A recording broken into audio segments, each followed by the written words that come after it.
Chicago, where the fires serve cold, but the Wolves and the Hawks never shiver in the snow. The Bulls keep it running, the Sox run the South, the Cubs run the North, but the Bears run the house. True Chicago sports fans got their ears to the street. Any team make a move and they never skip a beat. And in this house, this is where we be.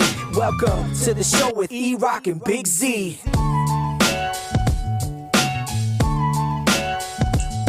Welcome to Chicago. Coming from the True Chicago Sports Fan Cave, this is the TCSF podcast with your hosts, E-Roc and Big-Z. Episode 39 is brought to you by 606 Media, True Chicago sports fans, and Great Clothing Company. How did I forget that one? Don't forget to check out gritclothingco.com and use our promo code TrueFan15 for 15% off your entire order. That is TrueFan15 for 15% off your entire order. As always, I'm Big Z and I'm here with my boy E-Roc. What up, E? What's good, Z? What's up, ladies and gentlemen? Welcome in. If you're a first timer or a long timer, please remember to hit that subscribe button, that notify button, and go ahead and give us a review and hopefully 5 stars on your listening app of choice. Don't forget, you can support the show at anchor.fm/True Chicago Sports Fans /support. Z, what's up, man? How was your week? How was Easter? Dude, Easter was phenomenal, man. How was yours? It was great, man. I got a brand new grill for my birthday. I spent the weekend putting that together. Took the kids to a trampoline park. You said grill, right? Grill. Oh, okay. Grill. That's what I was like, whoa, barbecue we're a little progressive here. Nah, man. So put that sucker together. It's got like glow in the dark buttons on it and stuff. So we had a little good time on Saturday, and then Easter Sunday. Do the family thing. And, fancy. Man. Yeah, well, for me, this is the best time of the year, brother, because you know what? The NCAA tournament's wrapping up. That's right. That means exciting games. Mm-hmm. We got the start of baseball. I mean, we've been waiting for this forever. Yep. Basketball and hockey teams are making their final push for the playoffs, and the NFL teams are getting ready for the draft. This is Christmas all over. Yeah, it is. I mean, this right here, and I would say like October are like probably my favorite time of the sports calendar, just because there's always news about every single league, every tournament, everything. But listen, I got a crazy thing to mention. We're talking about like the time of year. It's kind of crazy in my eyes. Okay. Globe Life Field is packed, absolutely packed, for the Rangers home opener. It's a first full capacity sporting event in the U.S. in over a year. They had 38,238 people in attendance over at Globe Life Field in Texas. For the love of God! I mean, we don't get political here. We don't get religious here. But I'm just going to say this. This is very socially irresponsible. Mm-hmm. This ain't is even putting about the wagon politics. before the horse. No, I'm just saying this is the wagon putting the wagon before you get the horse, man. And that's how I feel about that. I mean, I think it's stupid. I think baseball should have put their foot down and say, you can't do this. You should follow the national protocols. But it's Texas. That's state by state. You know what I mean? And from what I remember, they were going to have full capacity today on opening day for them, and then they want to go back to socially distancing. But at that point, what's the point? I mean, what's the point? You already infected people. It's Texas, and Texas. Look, MLB already put their foot down by moving the All-Star game out of Georgia because of what they're doing with the voting rights. So hey, that is a great move. And guess what? We got a chance of hosting it. It can be either on the north side or on the south side. Yeah. Either way, I would be happy. Absolutely. So check it out. Today, we're going to discuss what Ryan Pace said about his newly acquired quarterback. The Bulls finally snapped their losing streak with an Easter win over the Nets. The Blackhawks making some moves. And, of course, the start of Chicago baseball on both sides of town in our 3 up and 3 down segment. Let's go, baby. Yeah. This is The Loop, our Chicago sports roundup where we keep you in the loop. This is Chicago. Doors open on the left at Chicago. Welcome to Chicago. Welcome to Chicago. Welcome to Chicago. This is Chicago. Doors open on the left at Chicago. So, E, any Bears news? First of all, we have some NFL news. The owners voted to expand the regular season schedule from 16 to 17 games beginning this season. The agreement also reduces the number of preseason games from 4 to 3. This marks the first time the NFL schedule has changed since 1978 when it was increased from 14 to 16 games. What do you think? Players are not going to be happy about this, but guess what? They voted on it. So yeah, the NFL Commissioner voted a Roger couple years Goodell ago. Yeah. came out and said this is a monumental movement in NFL's history. The CBA with the players and the recently completed media agreements provide the foundation for us to enhance the quality of the NFL experience for our fans. And one of the benefits of each team playing 17 regular season games is the ability for us to continue to grow our game around the world. I believe there's something in there where every 8 years, every team is going to go to England at least once. So I think that's the idea there. By having an extra game, you have more games to play but with. they still need to fix that whole playing on Thursday. Play Sunday and then play Thursday. That thing's got to be fixed. Yeah. That's horrible. Yeah, and that needs to be the bye week. I don't know if they're adding a second bye week. I haven't actually seen that news. They're not. So that's, in my opinion, you definitely need that extra bye week. I think it's a waste of time, but we'll see. I think the injury is going to pile up, and we've already heard from players that they don't like it. No one's going to be opposed if you move to Super Bowl 3 weeks. Right. Yeah, you're still going to watch it. And by then it's going to be in a warm weather city anyway. So you're going to deal with whatever weather's going on in the playoffs. And then you're going to go to your warm weather city or your dome city and play your Super Bowl there anyway. So I don't understand what the difference is. Well, if they move it 3 weeks, that's usually around the All-Star break for the NBA. That's probably the issue. All right, what else is going on? Well, the funny thing is that there was one owner that decided they did not want the 17-game schedule. Chicago Bears chairman George McCaskey, he was the only owner in the league that voted against the 17 games. The Bears will travel to Las Vegas to play the Raiders for Game 17. Well, at least that'll be a good game. Yeah, I mean, and it's a good time of year to travel to Las Vegas, too. Sure is. Unfortunately, the Bears do have a very distinct honor, if you want to call it that. The Chicago Bears have finished pro football's 16-game era, which is 42 years to be exact, from 1978 to 2020. They finished that 42-year period without one single season 4,000-yard passer. We're number one. Awesome. Thank you so much. I think the Jets were on that list to some capacity, but by default, they did have a 4,000-yard passer on their roster and blah, blah, blah. The Bears GM Ryan Pace actually had some high praise for the brand new Bears quarterback Andy Dalton. He said the things we like as you look at it, obviously his experience. He's a 9-year starter. He's been to 3 Pro Bowls, a lot of leadership with Andy Dalton, his decision making. He's won a lot of games in this league, and he's been a durable player too. I think that's something understated. And I think really Andy fits our style of offense. When you go through with our scouts and our coaches, he can handle the drop back game. He can handle the RPOs, the play actions, the movements. And we just felt as we went through those free agent quarterbacks, he's one of the more complete quarterbacks that we evaluated in free agency, and we're excited to have him. Yeah, all I heard was blah, blah, blah, blah, blah, blah, blah, blah, blah, blah, blah, because that dude's just a Muppet to me now. Who? Both Nagy and Pace. If you here's what you're looking at. Who else in free agency? Because they had to bring a free agent, and no matter what you did, who else in free agency is better than Dalton? Good answer. Yeah, good answer. Right. That's my point. So you're going with Dalton. He was a 1 year off of starting for a long time with the Bengals. Had some good players there. He did very well with AJ Green. So now that you have Dalton in the mix, you have Mooney, you have Robinson is coming back, Montgomery, Cole Kmet.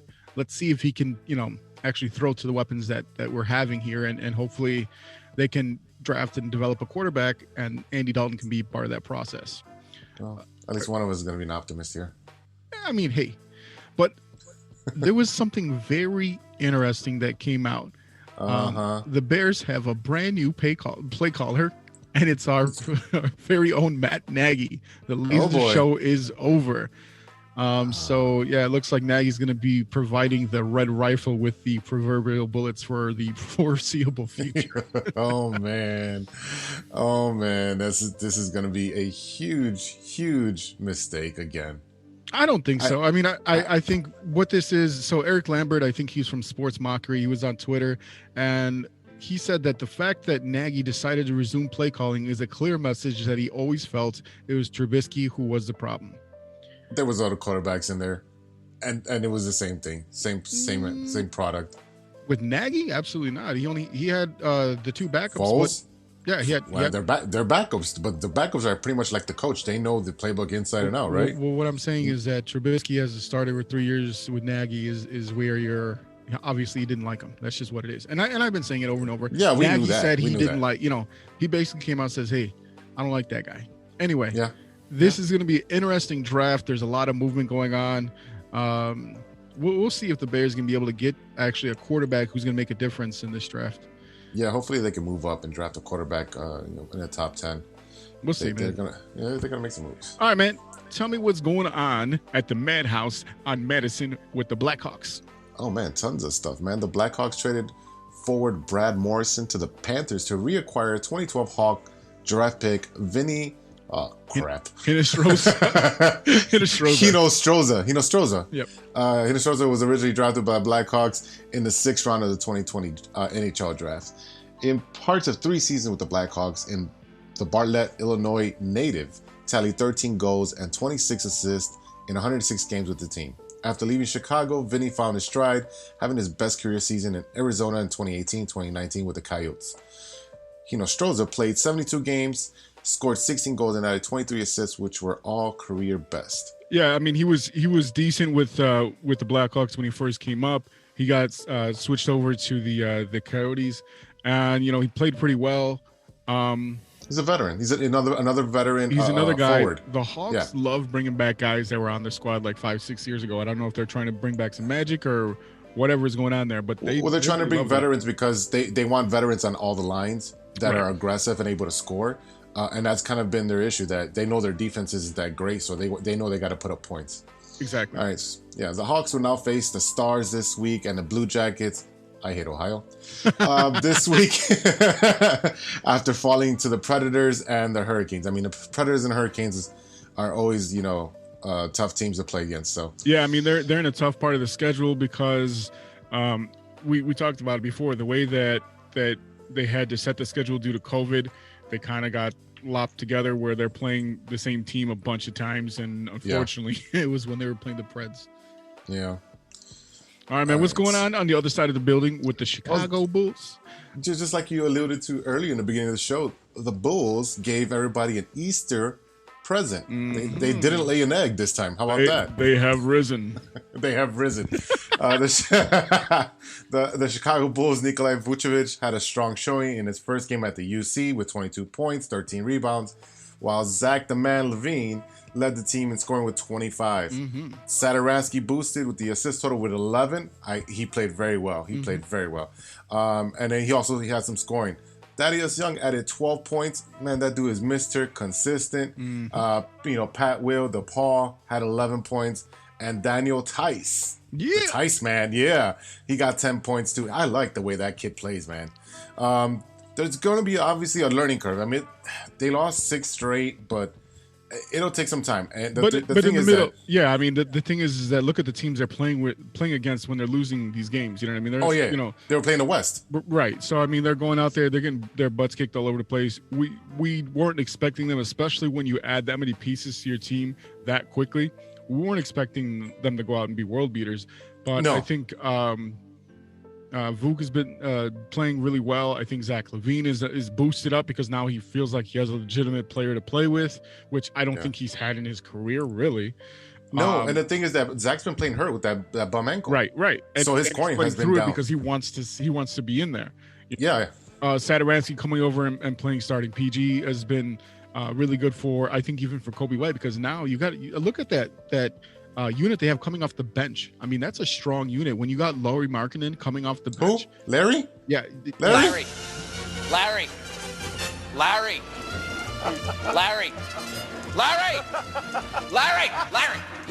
You ain't been watching Lowry, man, because he's popping that outside shot. And to have him, who realistically is going to develop into a NBA starter. He was an NBA starter before Vucevic came over, So having a guy like that being able to come off the bench, having Kobe White, who has a lot of potential coming off the bench, your second unit is strong.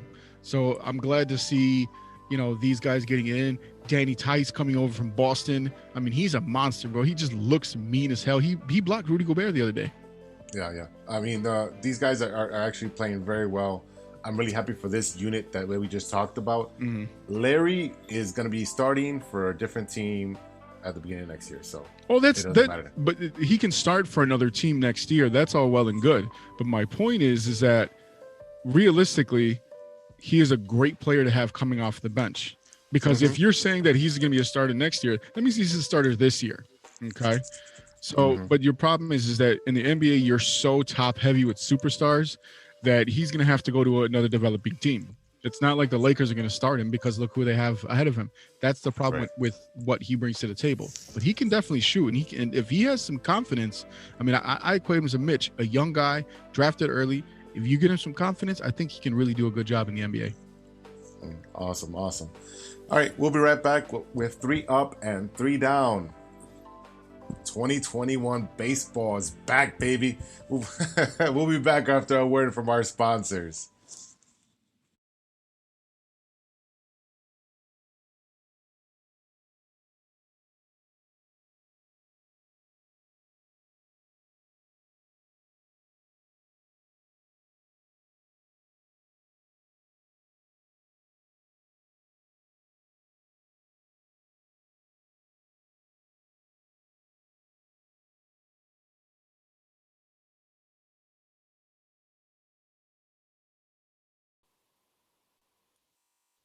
Welcome back to the True Chicago Sports Fan Podcast with E-Roc and Big-Z. Yeah.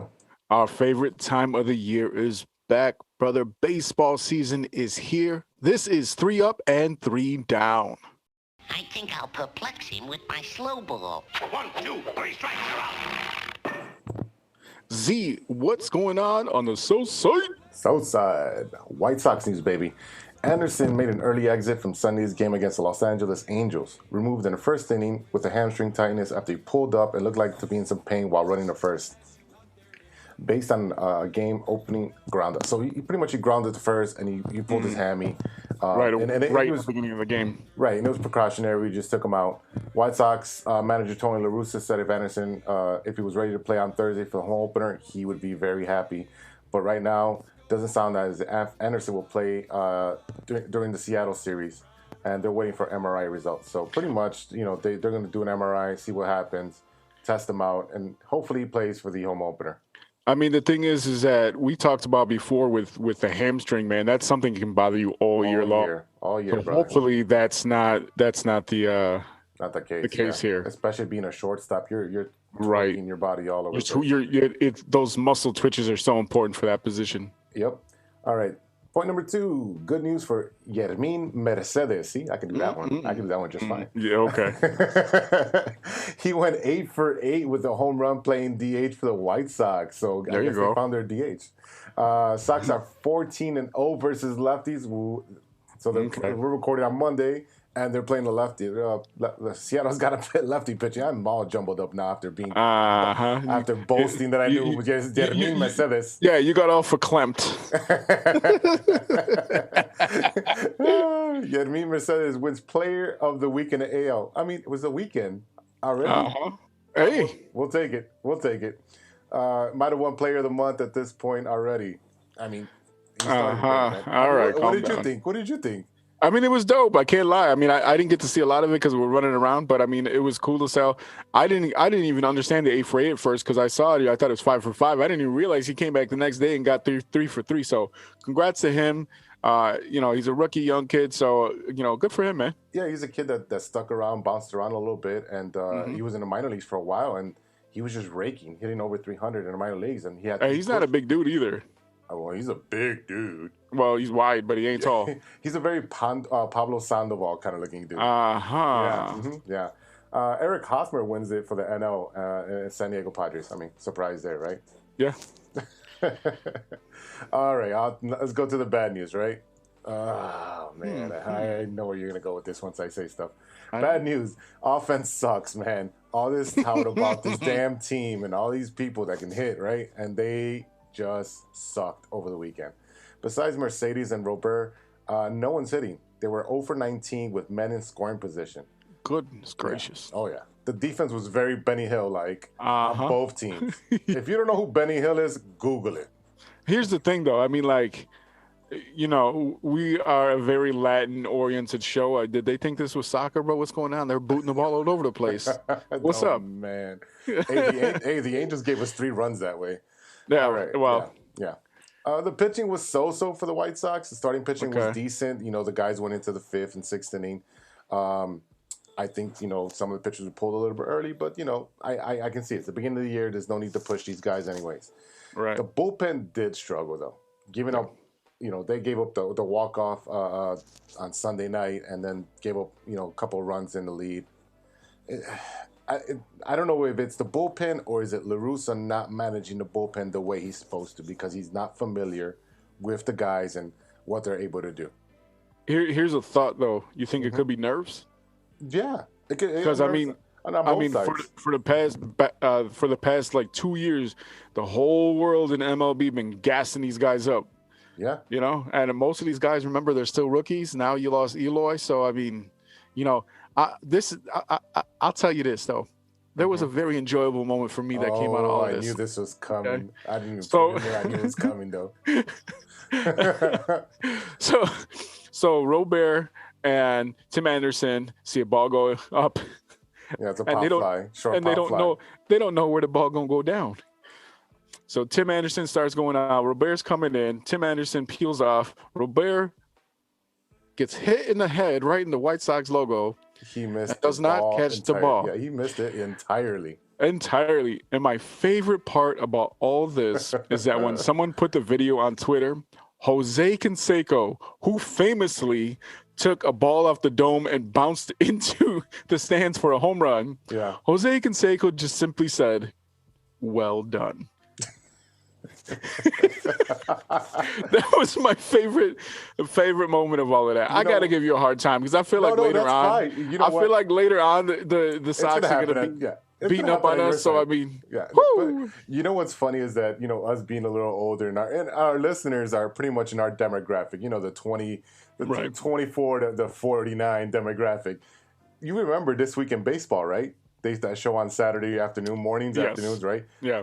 And they would roast players for making dumb moves. Yeah, Yep. the not so plays, whatever. This would be number one on that list. The not top 10 The not top 10. on That's right. Sports Center. Oh my God. I Oh, love man. it. All right, man. What's going up on the north side? North side, dude, there's been a lot of stuff that's been going on. Former 4-time All-Star shortstop Francisco Lindor, who the Cubs beat to win the World Series a couple years ago, him and the Indians. So he agreed to a 10-year contract extension that could be worth up to $341 million with the New York Mets. Lindor and right-handed pitcher Carlos Carrasco joined the Mets via a trade with the Cleveland Indians on January 7th. So this brings us to what's going on with Javi Baez's contract. So he came out and he says, hey, about Lindor's contract, it helps everyone. He opens the door for a lot of people. Baez said his agent and the Cubs are talking, but nothing more than that right now. All right. So- So let me put my 2 cents in because I did follow this. Let's be honest. Lindor is the better shortstop offensively. Defensively, I think Lindor right now is just a little ahead of him. But Javi, Really? I still think. I mean, we can pull up the numbers. They're very close, but I still think Lindor's a little bit better. Javi's got the swag. Javi's got the tag without looking. Yeah, he's got that. But I still think Lindor is a better shortstop right now. And I don't think that Javi's going to get that type of contract. He might not get the 10-year contract, but I think he might not get that contract from the Cubs, put it that way. Because I do think that there's some team out there that with deep pockets that'd be willing to pay him. You're not going to tell me that the Yankees wouldn't try to find a way to get him down there. You know what I mean? Oh, yes. That's what I'm saying. The Dodgers are even paid for him. Right. So that's the thing is that we might say the Cubs might not be giving him a contract like that, but I feel like there's definitely teams in Major League Baseball that would kill to get their hands on Javier Baez. I mean, I think the Cubs would do they'll probably kick the can down the road and say, here's a 2-year deal, and I don't know about that. and max him out. You don't think so? For only 2 years, they have to give him at least 5 to 7 years if they're gonna give him anything. Because 2 years is a slap in the face. I mean, not if they give him, bang for the buck. No, that's too short of a contract for a guy that's that young. That he would be insulted with that. That's what I think. What else happened on the north side? I mean, you guys did take 2 of 3 from the Pirates. I mean, that's right. I mean, how here's could the you thing. not? Brand new Chicago Cubs, Zach Davies. He came over from the Padres in the Yu-Darvish deal. He looked pretty decent in his Cubs debut. He finished with 5 strikeouts and 5 2/3 inning and held the Pirates to a 1-for-18 showing before his final 4 batters. So he actually played pretty good. Yeah, he's a good pitcher. Cubs did take 2 of 3. The pitching has been decent. Also, Chris Bryant looks pretty good with 3 walks, 3 hits, and one of his hits already being a home run. Yeah, so, I mean, healthy. Yeah. Hey, that's a good this is what we think about Chris Bryant when he's healthy. This is exactly what you said. A couple of strikeouts. This is normal. 3 runs, 3 hits, 2 ribs, and 3 walks. So, I mean, this is the Bryant that we want to see for a whole season, not just for, a couple of cold weather games against the Pirates in the beginning of the season. Yeah, and that's what I was going to go to. I'm like, people are criticizing like, oh, the Cubs suck. They lost to the Pirates. How can they lose? I'm like, you know what? You ever played in 30-degree weather with 10-degree wind chill? It sucks. I do not want to be out there, especially when I was coaching or playing. No way. So I'm pretty sure these guys did not want to be out there, and that's why he batted 167 in that game. Well, if we're speaking about Cubs offense, like we said, we're recording on Monday night. It is the bottom of the 4th, and the Cubs are playing the Milwaukee Brewers, and I've been glancing back and forth, but I'm pretty sure that's 3 back-to-back home runs with Contreras, Rizzo, and Javi Baez just hitting his first home run of the season. No way. So they're out there, and that's with 2 outs. So they're out there jumping on the Brewers this early in the season. Hey, I'm all for it, baby. And maybe they're drinking some brews. Yeah, hey, I already started, man. Me too. Arrieta came over after a couple of years gone. One of the integral pieces of the 2016 Cubs, went over to the Phillies, had a couple of injury-plagued seasons. Well, he's back, and he looks like the Arrieta of old. He had 6 strong innings, but unfortunately, Kyle Hendricks did not do well on opening day, and he was pulled after only a few innings. But look, Arrieta looked pretty good in his first start of the season. He's the kind of guy that's going to have to, and he should be able to reinvent himself, similarly like he did when he came to the north side the first time, because he was a totally different pitcher before he came to the Cubs and after he came to the Cubs and found his groove. I mean, he was a totally different guy. He's going to have to change that again to deal with a lower velocity. He's going to have to be a more tricky pitcher than just a brute force out there. He's got to go reach out to Greg Maddux. Yeah. Or Kyle Hendricks. Well, I mean, Kyle Hendricks is good. Yeah. I mean, but Kyle Hendricks is that kind of guy. Yeah, he is that kind of guy. He doesn't have the velocity, and he just, he's pinpoint when he's on. Right. But, obviously, again, and I'm not putting excuses, but playing in the cold, it makes it hard as a pitcher to grip the ball, especially if your job is to pinpoint and hit corners. You can't get your grip on your curveball, your slider, and your fastball. So, I really think Arrieta, again, was a good I want to give you a quick update. David Bodie just hit a home run, so that's 4 in a row. Is that 4 in a row? That's 4 in a row. I'm pretty sure. It's at least 3, but I'm pretty sure that Contreras home run kicked this all off with 2 outs again. Well, our listeners will be happy about that. Hell yeah. You have another pitcher that turned back the clock. Look, man, my guy, Beardy McGee, Craig Kimbrough, he jumped back into that time machine. He's already got a save. He's had 5 strikeouts on the season and 2 innings pitched. It sounds like he's back. This is a very similar stat line to what we saw when he was really good with Boston. And I hope that he can continue. He's only 32. So, I mean, I think he can definitely capture some magic. And one last note, the Cubs acquired right-handed pitcher Darius Valdez from the Padres for James Norwood. Valdez is a big kid. He's 6'8", 254, and he's only 25. So this is his first year in the bigs. What did they feed that kid? Everything, it sounds like. Oh, that looks like a good addition for you guys. I mean, Norwood needed to change the scenery, and then that's what everybody's been saying. He just needed to change the scenery. And Valdez, again, he was in the Padres organization, so that you're probably getting a good kid. He may be a project because of his height and weight, but again, he's only 25. I don't know what his numbers are like. The Padres, I mean, I searched, far and wide, and I couldn't find anything. The most I found was his height and weight, and his age. But I mean, like, you look at the position that the Padres in and look at the position the Cubs are in.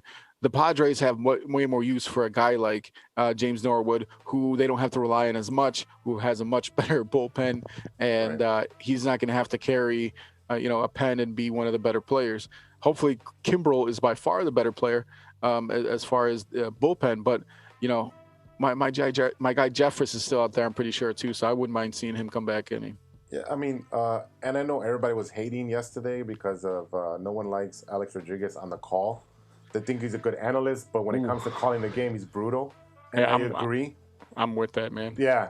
I mean, as far as like getting information, being in a booth, I mean, in the studio, you're fine. You want to break the game before and after? I'm good with that. During the game, he can't be the only guy in there. Yeah, they need. Yeah, they need. If you got A-Rod, you need a 3-man booth. He can't be in there alone. You know why? Because you guys stole one of the guys out of the booth. Oh well. You got one of the best in your booth right now. So. Yeah. No, I mean, and it's during the second year of the Marquee Network, which is a home run for them. This is really when they're getting Marquee Network ramped up. You got a full 162 season. You got rights for every single game. You got one of the best announcers in baseball. Hey, it's at least they're doing the most to make it as entertaining as possible for the fans. Yeah. So my point was, he actually made a good point that when he faced taller pitchers, guys that were 6'5", 6'6", and above. So like Chris Young, Randy Johnson. Yes, right. During his time, he batted 188 or something like that. It was like 1 for 13 or whatever the stat was. And he was saying that the pitchers hold the ball longer because of they're being so lanky and because their arm is literally closer to the plate. That too, and the ball the reaction time is a lot slower for the batter. So this is a great pickup for you guys and a great project. And if you guys can develop him to be like a setup man, watch out. Yeah, I mean, I don't know what his throwing velocity is, but I mean, you got to remember a guy like Aroldis Chapman is a tall guy too, and he's got a whip for an arm. So you get a tall guy that can whip it. I mean, that could be your closer for the next few years. We got to see what's going to happen though. Yeah, and whip it good. All right, everybody, let's take a pause for the cause and hear a quick word from our friends at Grit Clothing Company. Hey, true Chicago sports fans, show off your Chicago pride with some fresh gear from Grit Clothing Company. At Grit Clothing, they create simple, classic clothing that represents their Southside Chicago lifestyle. With products like hats, t-shirts, hoodies, and glassware, Grit has everything you need to represent your Chicago pride. Check out gritclothingco.com and use the promo code TrueFan15 for 15% your entire order. That's gritclothingco.com and use the promo code TrueFan15.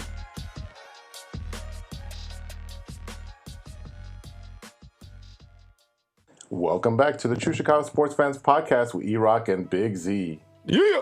It's that time again, brother. You know what time it is. Oh, boy. Yeah, buddy. It's time for Stirring the Pot. Oh, man. Oh, yeah.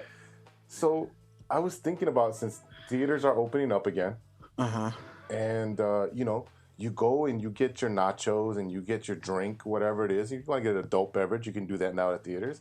You want to get soda pop. But you get popcorn, right? And somebody put me on this years and years ago to put something in your popcorn. You about to say something gross, and bro, it better not be a hole in the bottom of that bucket of popcorn. No. Hey, it's not that type of show, bro. Not that type of show. I think that would burn with all the butter. No, man. Would you put peanut M&Ms or Reese's Pieces in your popcorn? Okay. I've heard of this recently, actually. Oh, look at that. Putting chocolate in the popcorn because it's going to melt it in there. Look, I might try it, but it doesn't sound like something that I want to do. Because I feel like I'm just going to be like, popcorn. Oh, look, a whole fistful of chocolate. It's all melted. Now I'm in the middle of the theater with a whole big chocolate hand, and it's in the dark. And now I got to wander out in the lobby and explain why my hand is full of brown melted goo, and the usher could have kicked me out. And I won't even get to see the end of the movie. So my vote is no. Oh, man. No, it doesn't melt that. The popcorn's not that hot, man. You know that for a that fact. Butter you just said would burn you. So what do you think that's going to do? The butter's all the way at the bottom, man. Oh, man. No, all All right, so which one would you do? Would you try the Reese's Pieces, which I think would melt a little faster because it's just candy coated pieces of peanut butter, or would you go with the M&Ms, the peanut M&Ms? I mean, I would say probably the I'll probably go with the Reese's Pieces. Oh, you gotta go with the peanut M&Ms, man. I just feel like when I'm eating popcorn, like it's just crunch, and all of a sudden you get a big old peanut, like random as shit. Well, it's like Cracker Jacks. Cracker Jacks. Come on. Yeah, but when's the last time you had Cracker Jack? I don't know. Right, exactly. It's baseball season, so I just thought about Cracker Jacks, and I was like, what's in there, and then relate it. So. Well, once again, you're wrong. Once again, you're wrong. All right, man. Before we go, yes, sir. I gotta ask you.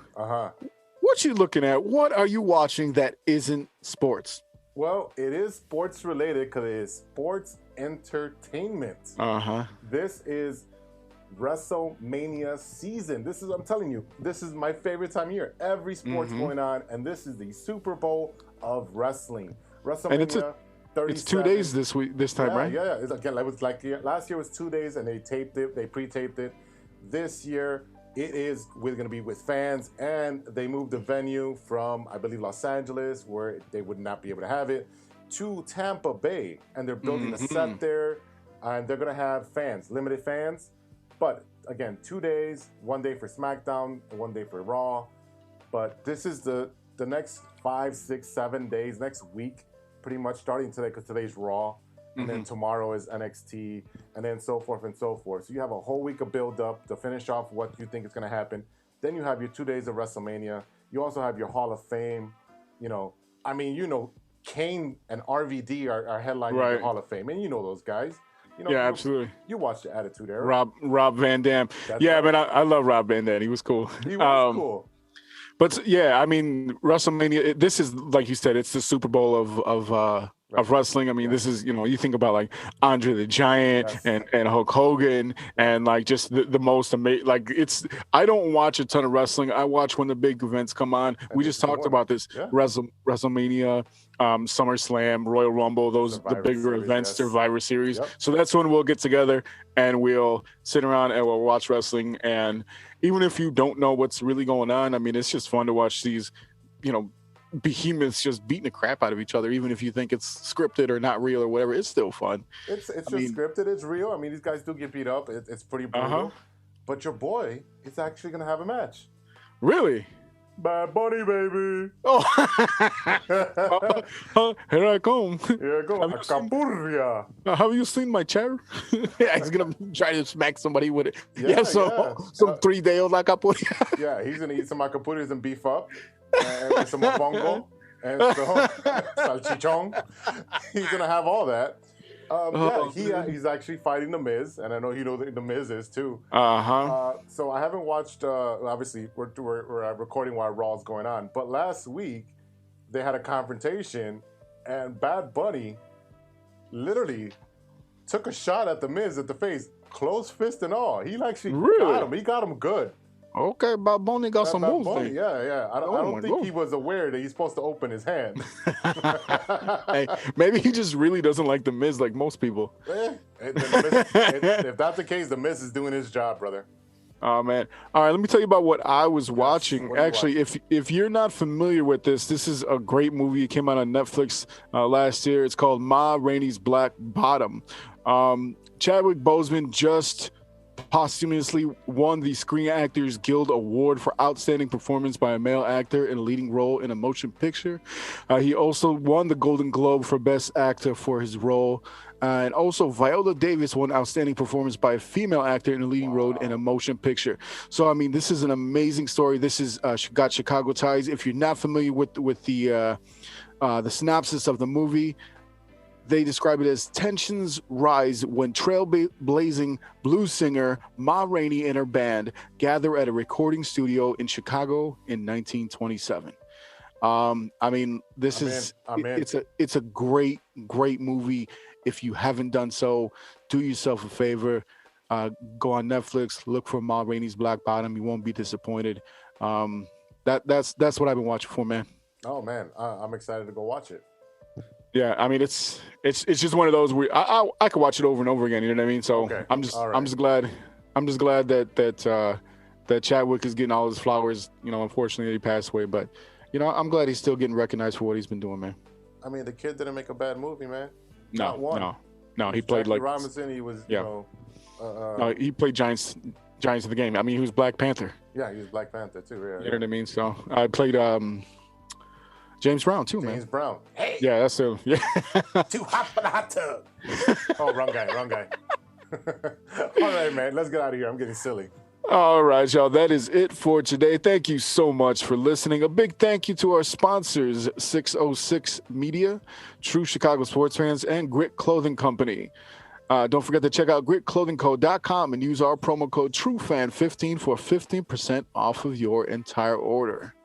Shout out to Rodesh and shout out to our super producer, Jay Soto. Want to start a podcast or have your show sound as clean as ours? You can find everything you need at jsotomedia.com.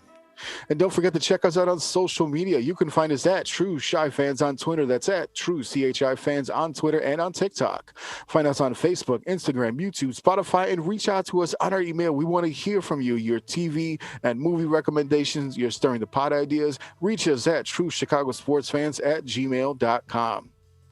All right, y'all. For Big Z, this is E-Roc. We'll see you next week for episode 40. Yeah, man, we made it. Woo! Woo! Until then, be good to each other. For the love of sports. Yeah. Acapurrias. I'm a man. Woo! A few moments later. You have a lot of incest. That's real. Shut your mouth. Lover boy. Nature versus nurture, Lodge. Nature always wins. I think he's on steroids. Hasta luego, amigos. That's all. I shouldn't have had those artichoke poppers.